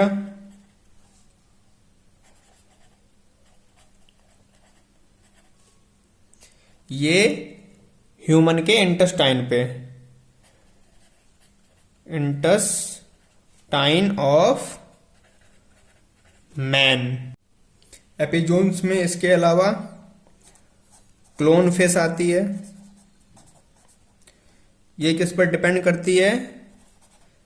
सी एनीमोन पर, सी एनीमोन पर। इसके अलावा बार्नेकल्स होते हैं, ये किस पर डिपेंड करते हैं? वेल्स पर। और हमारी कैटल इग्रेट बर्ड्स, क्या? कैटल इग्रेट बर्ड्स, ये आपके कैटल पर। अब थर्ड जो हमें देखने को मिलेगा वो है प्रोटो कॉपरेशन। इसमें भी एक को फायदा हो सकता है। क्या होता है? Proto corporation. पॉजिटिव में हमारा थर्ड जो है वो है प्रोटो कॉपरेशन। इसमें क्या होता है? इसमें एक एसोसिएशन होती है जिसमें दोनों ही ऑर्गेनिजम्स बेनिफिटेड होते हैं, लेकिन अलग अलग रहते हैं, एक साथ नहीं रहते हैं। ठीक है, ये एक टाइप का ऑप्शनल या फिर ओकेजनल एसोसिएशन होता है, इसीलिए इसको हम लोग नॉन ऑब्लिगेटरी रिलेशनशिप बोलते हैं। ठीक है, तो इसमें पहले क्या बताया मैंने? दोनों को ही फायदा होगा, बट लिव सेपरेटली। क्या? Live separately. ठीक है, और इसीलिए इनको बोला जाता है कॉल्ड नॉन ऑब्लिगेटरी। ऑब्लिगेटरी। ठीक है, इसके एग्जाम्पल क्या क्या हैं ये हम देख लेते हैं, ये हमारे लिए बहुत इंपॉर्टेंट है। पहला है हर्मिट क्रैब। ठीक है, ये सी एनीमोन पर। दूसरा हमारी टिक बर्ड। ठीक है, ये आपके राइनोसोरस पर देखा होगा, अगर ज्योग्राफी चैनल देखते हो तो। टिक बर्ड आपको राइनोस पर दिखती है। और लास्ट इसमें जो आपको ध्यान रखना है वो आपका है क्रोकोडाइल, दैट इज बर्ड। ठीक है, इसमें कुछ इंपॉर्टेंट चीज भी आपको ध्यान रखनी है। एक होता है स्कैवेंजिंग।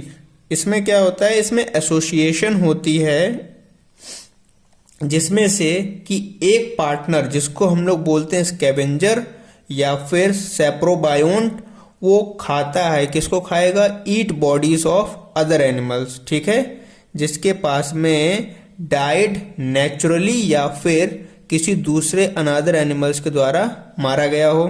ठीक है, क्या याद को ध्यान रखना है? जो प्रोटो कॉपरेशन है इसी में ही, या फिर इसको फोर्थ कर लेते हैं, चलो, स्कैवेंजिंग। स्कैवेंजिंग में क्या हो रहा है, इसमें एसोसिएशन होती है एक पार्टनर की, जिसको हम लोग स्कैवेंजर या फिर सेप्रोबायोन्ट बोलते हैं। क्या बोलते हैं पार्टनर को? स्कैवेंजर या फिर सेप्रोबायोन्ट। जो किसको खाएगा? ईट्स दी डेड बॉडीज। ठीक है, इसका एग्जाम्पल आपको क्या मिलेगा? जैकॉल हो गया जो कि खाता है डेड बॉडीज को, वल्चर हो गया, गिद्ध, आपकी एंट हो गई, और आपका क्रो। ये सभी स्कैवेंजिंग में आते हैं। इसके अलावा लास्ट वन जो आपका पॉजिटिव में देखने को मिलेगा, दैट इज हेलोटिज्म। क्या होता है? हेलोटिज्म। ये भी एक एसोसिएशन होती है ऑर्गेनिज्म के बीच में, जिसमें से एक मास्टर की तरह काम करता है और दूसरा स्लेव की तरह। क्या है ये? Association in between two organism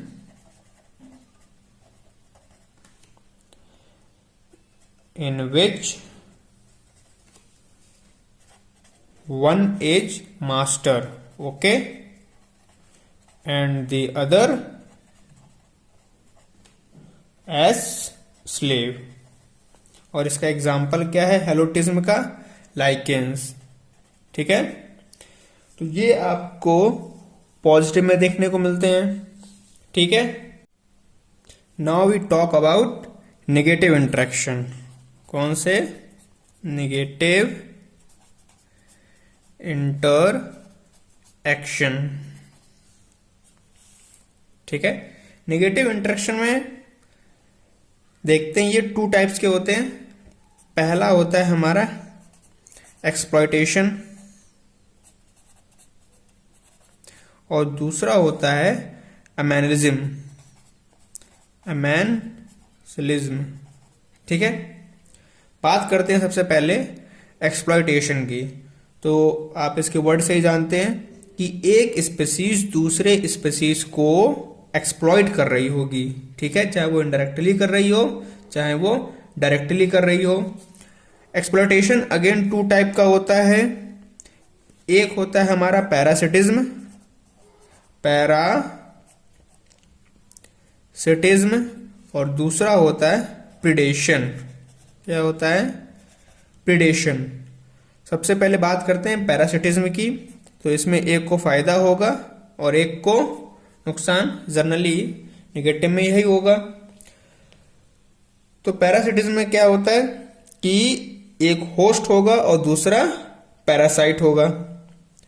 इसमें बात करते हैं हम लोग टाइप्स ऑफ पैरासाइट्स की। कौन कौन से पैरासाइट होते हैं? पहला जो है हमारा एक्टोपैरासाइट। कौन से? एक्टोपैरासाइट, जो कि बॉडी के ऊपर रहते हैं, lives on the body of host. ठीक है, एक्टो मतलब बाहर। इसमें कौन कौन से आएंगे? एक तो आएगा आपका एक्टोजू पैरासाइट। ठीक है, एक्टोजू पैरासाइट में आपको देखने को मिलते हैं लीच। अगर कोई नदी में नहाया होगा, अगर उसने देखा होगा उसने, जो जानवर है जब कभी भी वो, जैसे कि काऊ है, बफेलो है, जब ये पॉन्ड में जाते हैं तो उस पॉन्ड में जो लीचेस प्रेजेंट होती हैं वो उसकी बॉडी पर चिपक जाती हैं। तो वही इसका एग्जाम्पल है, उसको हम लोग एक्टोजू पैरासाइट बोलते हैं। Leech on cattle. दूसरे टिक्स आपने देखे होंगे। टिक्स कहाँ मिलते हैं? डॉग्स पे। और इसके अलावा हाँ, लाइस जानते हैं आप? लाइस ऑन ह्यूमन। ये सभी आपके एक्टोजू पैरासाइट में आते हैं। दूसरे होते हैं एक्टोफाइटो पैरासाइट। क्या? एक्टोफाइटो पैरासाइट। एक्टोफाइटो पैरासाइट में एम्फिड्स, क्या एग्जाम्पल आपको याद रखने हैं?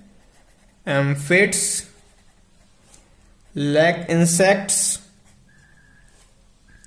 रेड कॉटन बग जो कि प्लांट के ऊपर रहता है, देखा भी होगा, red cotton bug on plants. Third और लास्ट जो होता है, नहीं दो ही हैं आपके, ठीक है। अब हम बात करेंगे एक्टो के बाद में एंडोपैरासाइट। किसकी? एंडोपैरासाइट की। इसके नाम से समझ गए होंगे, जो कि अंदर रहते हो, लिव इन दी बॉडी। इसमें कौन कौन से आएंगे? टेपवॉर्म, टेपवॉर्म में जैसे कि आपकी टीनिया होता है, एस्कैरिस हो गया, और एंट अमीबा में हम देखते हैं, किसमें? एंट अमीबा में।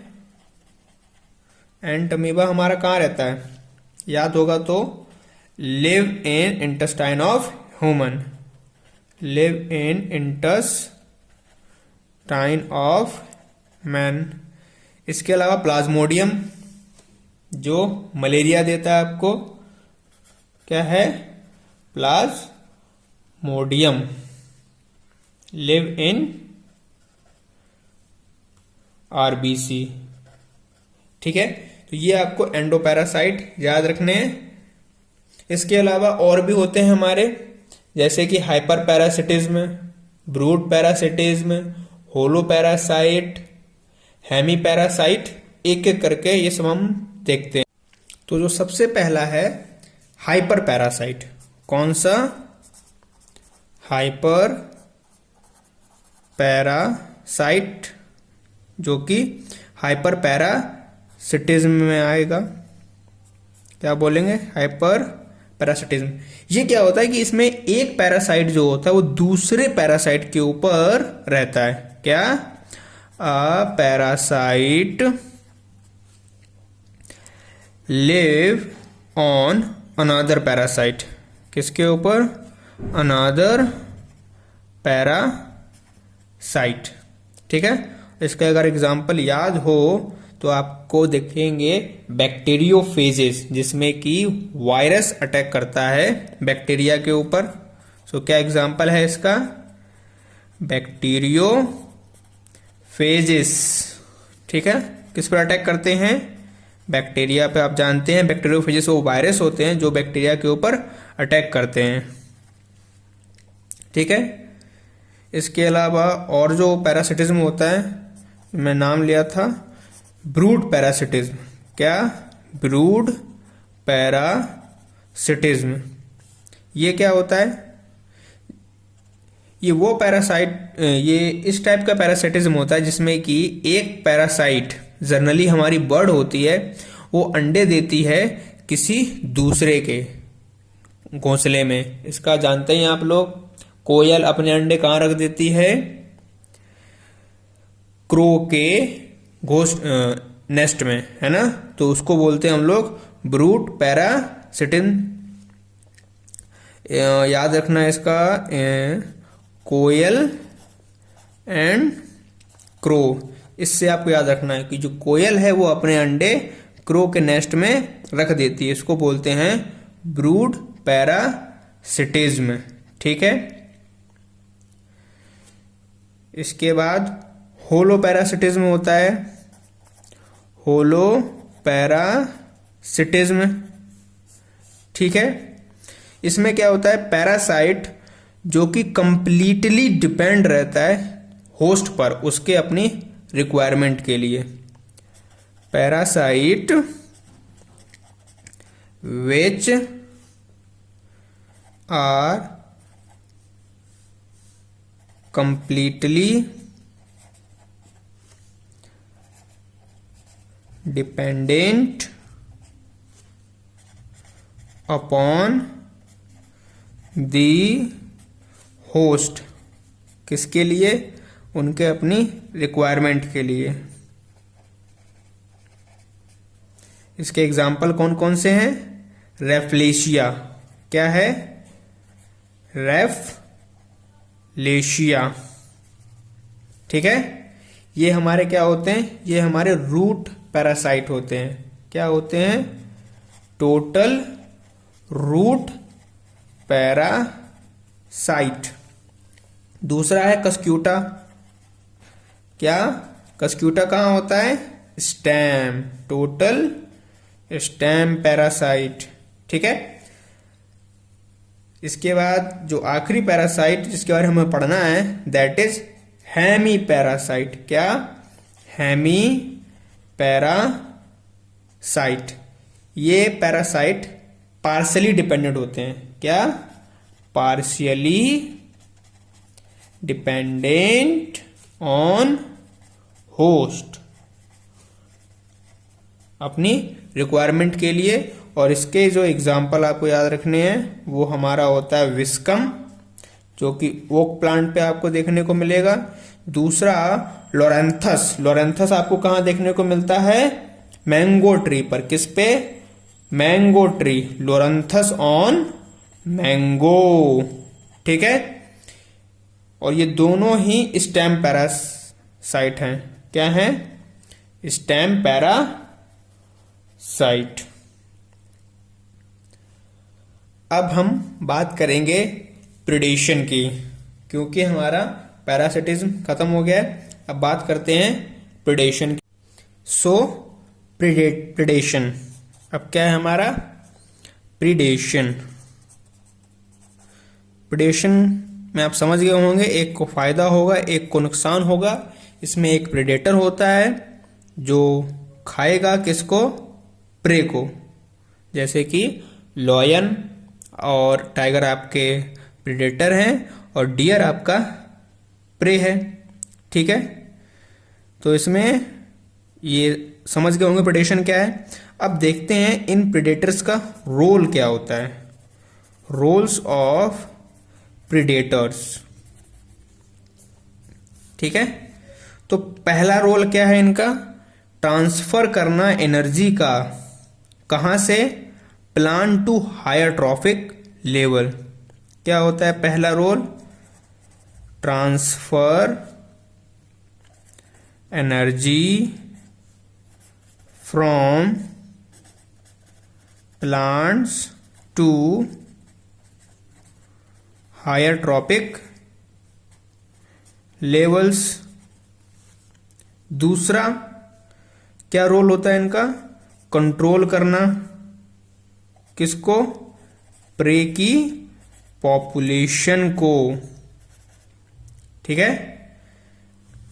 तीसरा बायोलॉजिकल कंट्रोल करना एग्रीकल्चरल पेस्ट का।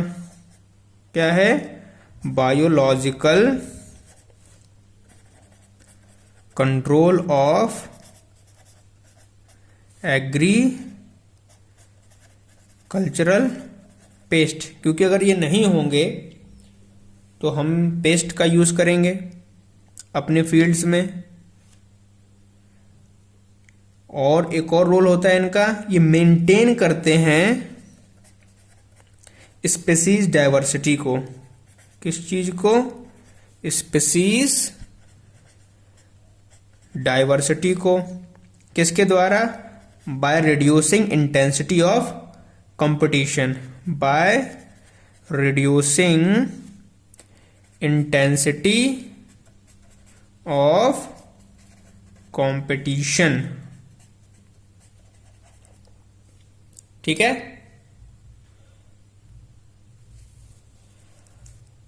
और आगे देखते हैं तो ये हमारा डिफेंस भी करते हैं। कैसे? Defence to lessen impact of predation. Lessen impact of predation. ये दो टाइप, इसमें जो डिफेंस में है इसमें हम देखते हैं एक हमें मिलेगा इंसेक्ट और फ्रॉग के बीच में। इंसेक्ट एंड फ्रॉग, और इसको क्या बोलते हैं हम लोग? कैमोफ्लेज। क्या? कैमोफ्लेज। फ्लेज, और दूसरा मोनार्क बटरफ्लाई। क्या? Monarch butterfly. और इसको क्या बोलेंगे? पॉइजनस। क्या होती है वो? पॉइजनस। ठीक है।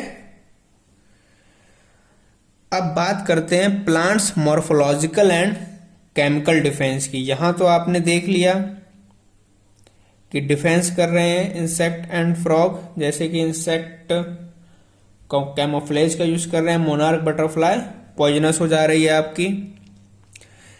प्लांट के केस में जो प्लांट आपके बाहरी तरीके से जो हमें देखने को मिलता है अपने प्रोटेक्शन के लिए, वो थॉर्न्स, कांटे जो दिखते हैं कैक्टस में, और इसके अलावा केमिकल्स रिलीज करते हैं, उन्हें हम लोग कैलोट्रोपीज, और इसके अलावा जो निकोटीन है, कैफीन है, क्विनीन है, या फिर ओपियम, ये ग्रेजर्स और ब्राउजर्स के रिस्पेक्ट में करते हैं। ठीक है।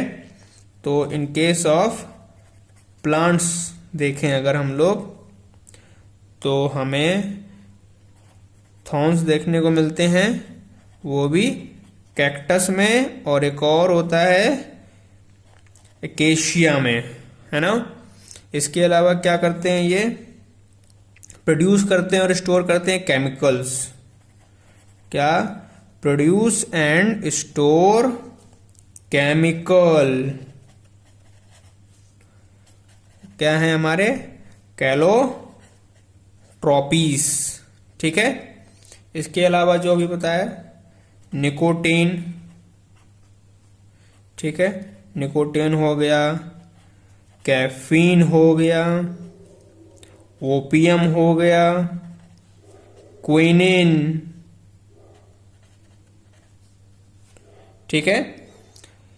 ये किसके अगेंस्ट में करेंगे? अगेंस्ट ग्रेजर्स के बीच, अगेंस्ट में। ठीक है। अब हम बात करेंगे कंपटीशन की। तो कंपटीशन वर्ड से आप समझ गए होंगे कि इसमें दोनों को ही नुकसान होता है। ठीक है। और कंपटीशन का मतलब भी जानते हैं कि दो स्पीसीज में जो कंपटीशन होगा। ठीक है। तो इसकी जो डेफिनेशन है उसमें हम लोग क्या देखते हैं? Interaction either among individuals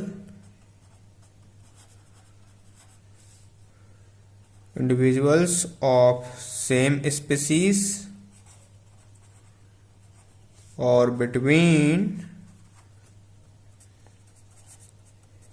individuals of different species. तो जो कंपटीशन है वो सेम स्पीसीज के ही इंडिविजुअल्स के बीच में दिख सकता है, इसके अलावा डिफरेंट स्पीसीज के इंडिविजुअल्स में भी देखने को मिल सकता है। दूसरी बात कंपटीशन में ध्यान रखना है कि कंपटीशन हमेशा रिलेटेड स्पीसीज में ही हो, ये बात पूरी तरीके से सही नहीं होती है। क्या ध्यान रखना है? It occurs among closely related species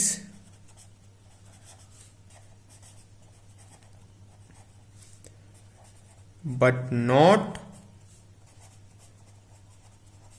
always true। Generally competition होता तो रिलेटेड स्पीसीज के ही बीच में, लेकिन ये हमेशा नहीं होता है, कई बार डिफरेंट स्पीसीज के भी बीच में देखने को मिलता है। एग्जाम्पल की बात करें अगर इसमें हम लोग, तो अनरिलेटेड स्पीसीज में देखते हैं।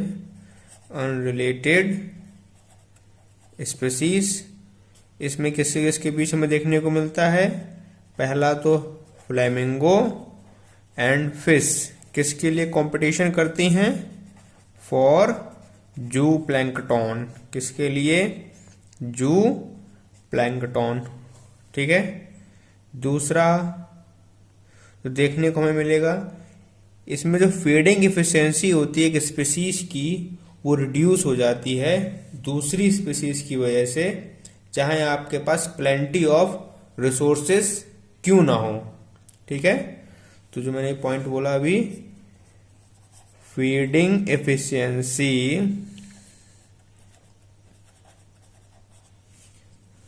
ऑफ अ स्पीसीज रिड्यूसेस, ठीक है, ड्यू टू अदर स्पीसीज। इसमें फीडिंग एफिशिएंसी डिक्रीज हो जाती है दूसरी स्पीसीज की वजह से भी, चाहे आपके पास even if plenty of resources, जो रिसोर्सेस हैं आपके पास वो प्लेंटी हों। इसका एग्जाम्पल जो है वो है आपका अबिंगडन टॉर्टोइस। क्या है? टॉर्टोइस। कई बार ऐसा होता है, ये वो वाले होते हैं जो कहते हैं ना हम खाएंगे ना किसी को खाने देंगे। इसमें आता है आपका अबिंगडन टॉर्टोइस। अब बात करते हैं कि हमें इसके एविडेंस कहाँ देखने को मिलते हैं। तो एविडेंस में जब बात करते हैं, एविडेंस फॉर कंपटीशन, तो इसमें आपको एक ही चीज ध्यान रखनी है, that is competitive release. Competitive release क्या होता है? जो स्पीसीज डिस्ट्रीब्यूशन होता है वो कई बार एक पर्टिकुलर एरिया में ही सिमट कर रह जाता है दूसरी सुपीरियर स्पीसीज की वजह से। तो मैंने क्या बताया अभी, इसमें आपको सिर्फ कॉम्पिटिटिव रिलीज ध्यान रखना है, और इसका मैंने मतलब भी बताया है आपको कि स्पीसीज का जो डिस्ट्रीब्यूशन है, species distribution restricted to small area due to competitively superior species। यही आपका एविडेंस है कंपटीशन का। नॉर्मल लाइफ में भी देखने को मिलता है, कुछ ताकतवर लोगों की वजह से जो कमजोर लोग होते हैं वो उनकी कभी भी ग्रोथ नहीं हो पाती है। सेम हमारे इकोलॉजी में भी होता है। नाउ हम बात करते हैं गॉसेस कंपटीशन एक्सक्लूसिव प्रिंसिपल की, जिसकी स्टेटमेंट आपको ध्यान रखनी है। किसकी? गॉसेस कंपटीशन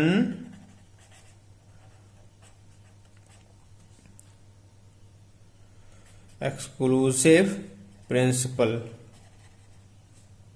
या फिर एक्सक्लूजन प्रिंसिपल। ठीक है। तो इन्होंने अपने प्रिंसिपल में क्या कहा था कि जो दो क्लोजली रिलेटेड स्पीसीज होती हैं वो हमेशा सेम रिसोर्सेस के लिए ही क्या करती हैं? लड़ाई करती हैं, कंपटीशन करती हैं, कभी भी एक साथ नहीं रह सकती हैं। दो अगर उनके बीच कंपटीशन हो रहा है उनमें से किसी न किसी एक को जाना ही पड़ेगा और हमेशा इन्फीरियर वन ही जाएगी। जैसे कि अगर दो रनर्स हैं, दो एथलीट हैं, तो उसमें से जो कमजोर एथलीट है वो एलिमिनेट हो जाएगा और जो स्ट्रांग है वो रहेगा। यही बात गॉसेस कंपटीशन में भी लागू होती है कि जो इन्फीरियर स्पीसीज है वो सुपीरियर स्पीसीज की वजह से एग्जिस्ट नहीं कर पाएगा। तो क्या ध्यान रखना है? What this principle states that two closely related species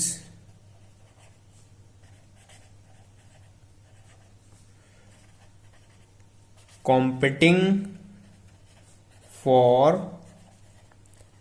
same resources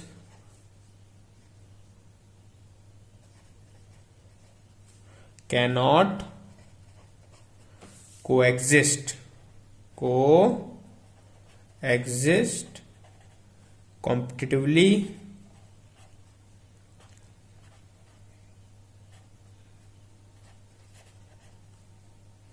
one will be eliminated,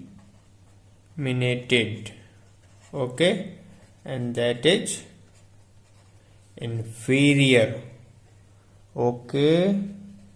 तो जो inferior वाली होगी वही eliminate हो जाएगी, ठीक है।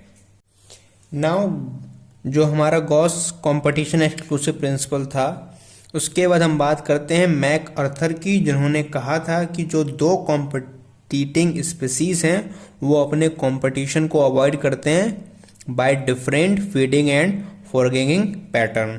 तो इसके लिए उन्होंने एक टर्म दिया था जो था रिसोर्स पार्टीशन। क्या था? Resource partition, okay. Resource partition दिया किसने था? मैक अर्थर ने। इसमें इन्होंने क्या कहा था? That two competing species avoid competition by different feeding and foraging pattern. दोनों ही अपने फीडिंग पैटर्न को चेंज कर लेते हैं, ठीक है, और भाईचारे की तरह रहते हैं। So this is all about competition. Now the last term that is amensalism, जो आपको याद रखना है। क्या? अमेंसेलिज्म, ठीक है। अमेंसेलिज्म क्या होता है? इसमें दो स्पीसीज होती हैं जिसमें एक को नुकसान होगा और एक को कोई भी फर्क नहीं पड़ता है, ठीक है। In this one species is harmed and the other species is neither harm nor benefited। ना ही उसे कोई दिक्कत होगी और ना ही उसे कोई फायदा होगा। इसका एग्जाम्पल की बात करें हम लोग तो हमें बैक्टीरियल कल्चर दिखता है, जिसमें कुछ दिनों के बाद जो फंगस की ग्रोथ होती है वो पेनिसिलियम की तरह हो जाती है। इसके बाद सिक्रीशन होता है केमिकल का जो कि बैक्टीरिया को मार देता है और फंजाई को कोई भी बेनिफिट नहीं होता है। सो क्या बताया मैंने? Bacterial culture, okay.